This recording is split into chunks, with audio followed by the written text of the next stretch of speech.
Hey, peace world. Thanks for pressing play on another Pay Me No Mind sports and entertainment video. My name is Wood.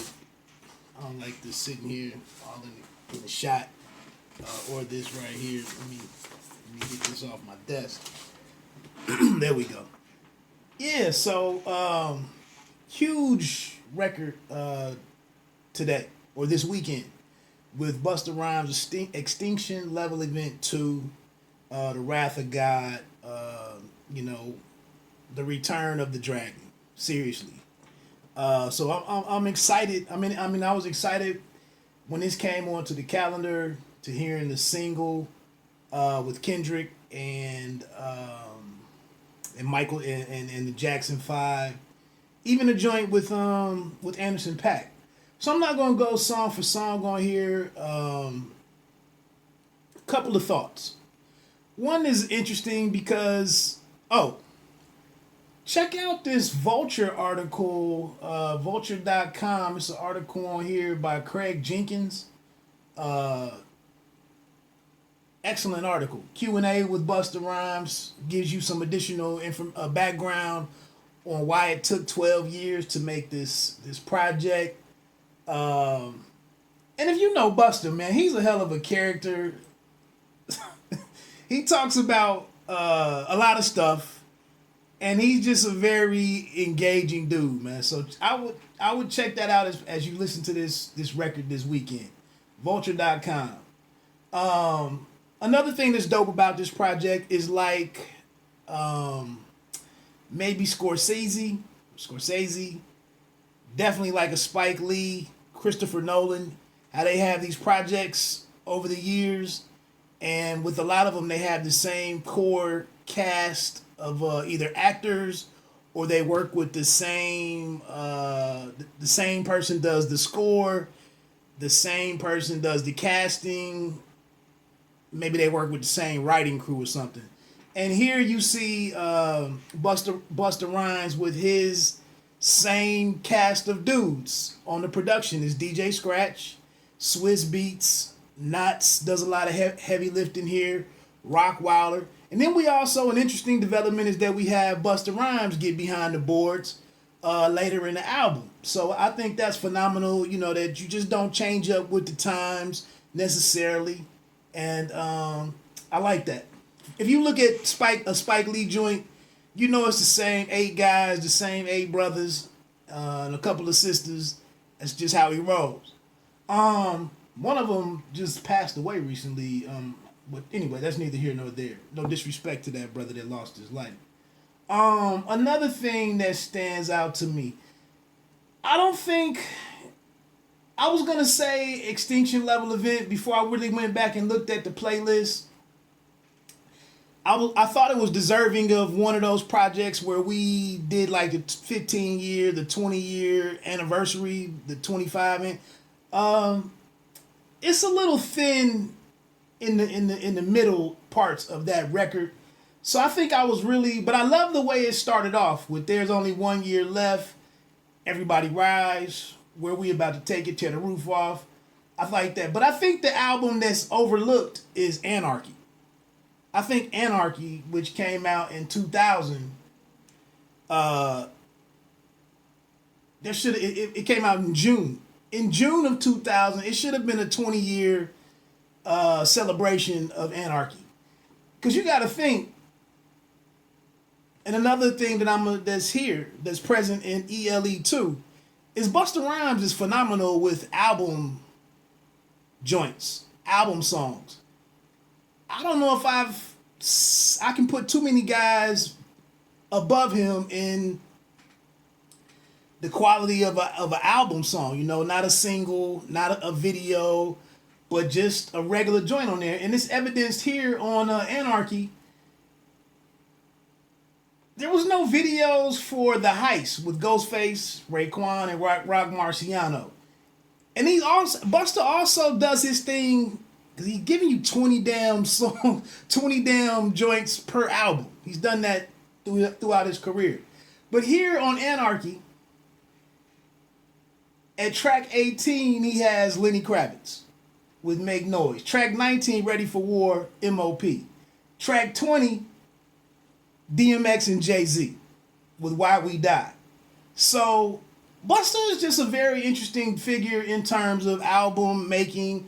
And and last before I get on to the album, I don't think he gets a lot of credit for what he was doing with this series, this theme, starting somewhat in 1996 with The Coming, definitely rolling when Disaster Strikes, and then Extinction Level Event, and then Anarchy. And that's why I would suggest go read that article on Vulture, because he kind of delves into what was behind all of that.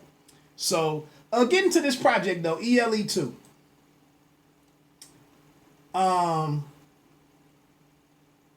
Definitely, I was trying to see if it was if there was a record label listed for it. Definitely too long. I love Bus, but it's a chore to try to find time to listen to an album with 22 tracks. And it's Sunday now. It came out Friday morning, at midnight, and I've listened to it about twice. One thing that I was gonna say here is I think one of the dope things about Busta Rhymes is that I liken him to like either I would say as Marshall Faulk. He can get you 1,000 yards from scrimmage in the receiving or rushing. He plays running back.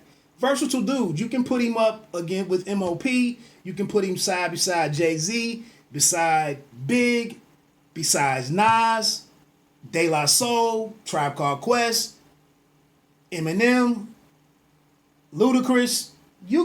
Chris Brown, Lil Wayne. You can line this dude up at every spot.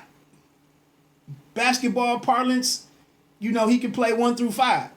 He's LeBron James's, I guess. But when I'm saying that though, I think part of what's been so unique about him is with many of these projects, he's been able to give you one or two, especially very early on, he could give you one or two joints that got into the club. And I don't think this project, but we're in a different market, but I don't think anything on this project really is like a single that we've known him past the Cavassier, Put Your Hands Where My Eyes Can See. I don't think there's anything on here quite on that level. But he didn't, like I said, he didn't go out and recruit any hot producer to really aim for that. He speaks in his Vulture article though that like he's just really devoted to the boom bap. And that's what you get here. First listen, I thought the boom bap might have spoiled. Like it might have reached it might have aged and spoiled. Second and third listen, it's a pretty dope ass project. It's just so deep. I mean, it's just so freaking heavy. It's so long. Pause.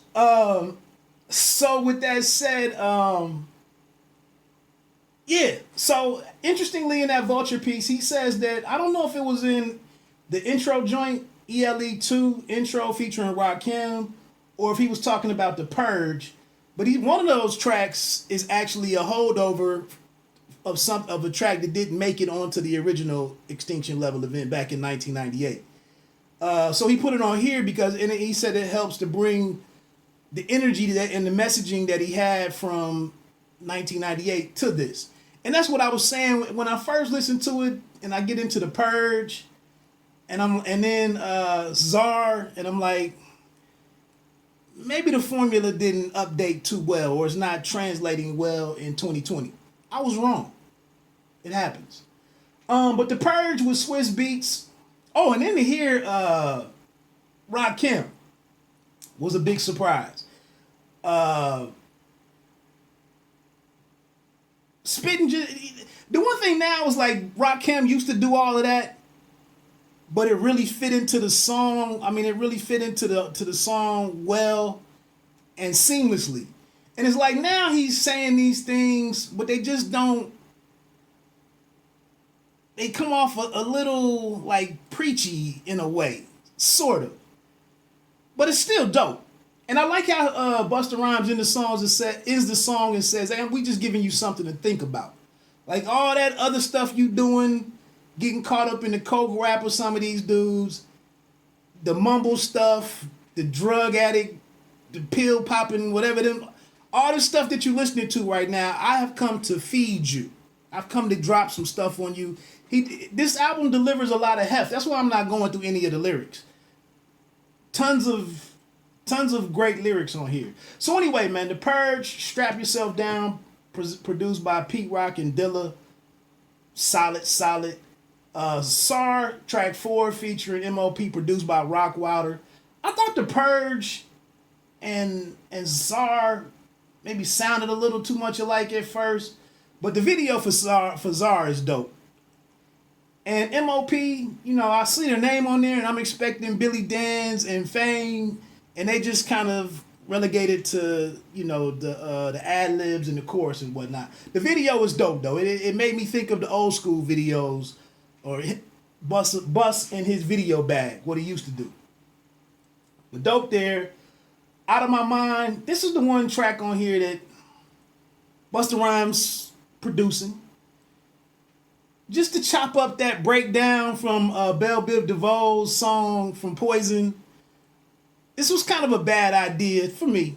Like Cop Shot the Kid on the Nas joint. To loop that throughout the whole song. To sample that breakdown and chop that up throughout the whole song. After 40 seconds, I'm like, I gotta go on, man. This is too much. That's just my opinion. Not a horrible song, but the execution is a little lacking. Track number 6 is where this joint really starts cooking, man. This is some really powerful stuff with Louis Farrakhan on here. And I know mainstream America, doesn't really rock with Farrakhan, man. But some of the stuff that's being said on here hits home. And I pointed this out, man. I watched the ACLU video on here about white supremacy that really made me look at white supremacy in a way that I hadn't to this point. But he actually, and this is something for mainstream America, how can you argue with a dude and or question anybody like Farrakhan when he cites, and this makes this dude kind of sharp. The average Joe can't really F with Farrakhan. But he says, he cites Thomas Jefferson, who said, "I tremble for my country when I reflect that God is just, that his justice cannot sleep forever." Check that joint out. That's a powerful record right there, man. And it's produced by Knots and Busta Rhymes. It's the title track of the album. Slow flow with Dirty Bastard. I loved how he got ODB in the chorus with verses from or bars from ODB's old song. Don't Go. I think we got a very engaged Q-Tip. I didn't like the last Tribe. I haven't even listened to the last Tribe album. I just felt the tension and the beef that was in the unit. I felt like Q-Tip was not the Q-Tip from old. Based on what you saw from that documentary by Michael Rappaport, I just didn't like Q-Tip's energy in a lot of that in a lot of that project. But here with Don't Go, I like what they did right here. Boom, reteaming with DJ Scratch, who I think produced Give Me Some More. A surprise. I like this record. Quite a surprise. True Indeed, produced by DJ Premier.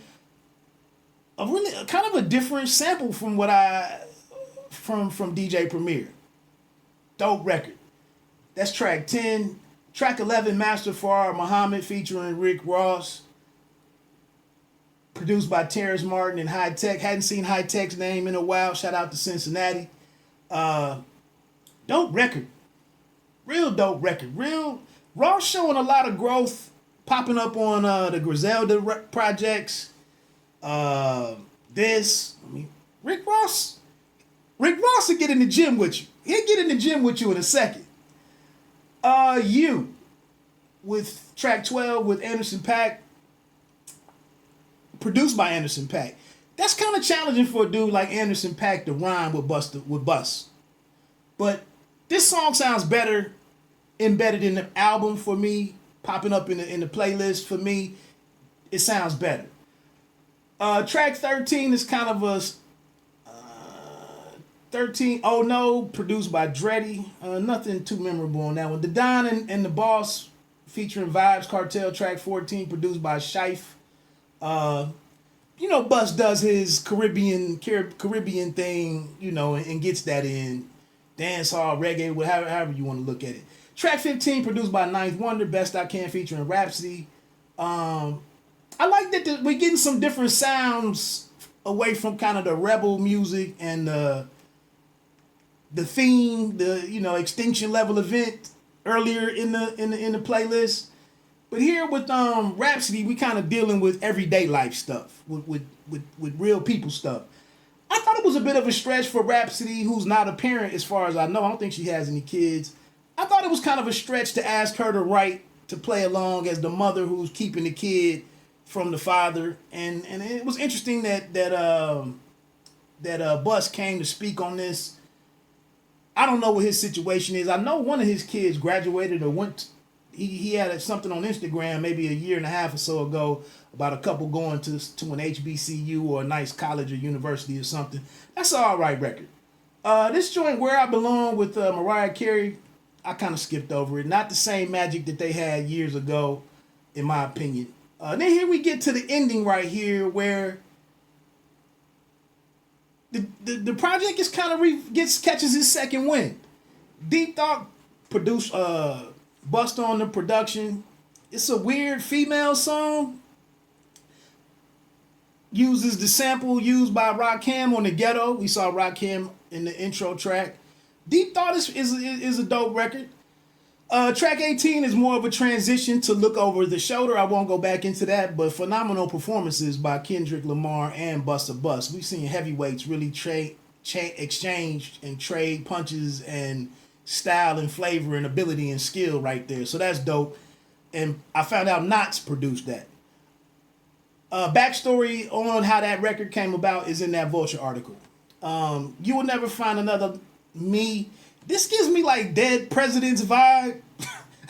It's a very soulful joint. This is also produced by Busta Rhymes. It's got Mary J. Blige on there if I didn't just mention that. And it's weird because Busta kind of takes a back seat, and it's just a very R&B-ish or blues-ish type record.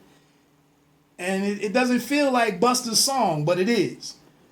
And then we get to the closeout, man. This joint, Freedom and Satanic. Freedom is produced by Knots and features Nikki Greer, who did some singing on Look Over Your Shoulder, I believe. And then Satanic is produced by Rock Wilder. Two powerful ass, mean ass, serious, grown, intimidating, thoughtful, I'm not here for no bullshit. And I'm gonna get ready to shut this down, but like I said, man, we had dudes like Thought, Royce, a couple other dudes making some. This is what you would expect from a dude who's 48 years old. And the game, I can't remember whose album that was recently. Maybe it was my man from Detroit, Elzai. Said back in the day, brothers came together all in the same gang, self-destruction, and they spoke on what was going on. And right now, we haven't seen that type of unity, and we haven't always seen dudes. T.I. did it. He came out with an EP and spoke on the moment and the challenges of the moment and the struggle at the moment. Not everybody has done that. These two songs right here, man, he's speaking, especially with Satanic. I don't know who he's talking to. But the everything that's behind the Illuminati, all of that type stuff. So anyway, man, I said I was gonna speak for 10 or 11 minutes. I've doubled that. So let me jump on off here. I'd love to know what your favorite your favorite record is on here. What you think about the project. I don't really have a rating for this, man. The dude's a legend, man. Enjoy the album. My name is Wood. Pay me no mind. Sports and entertainment. Remember, you don't have to be great to start, but you have to start to be great. Common, no disrespect to you, brother. I'm going to get around to your project too. Came out Friday. Peace.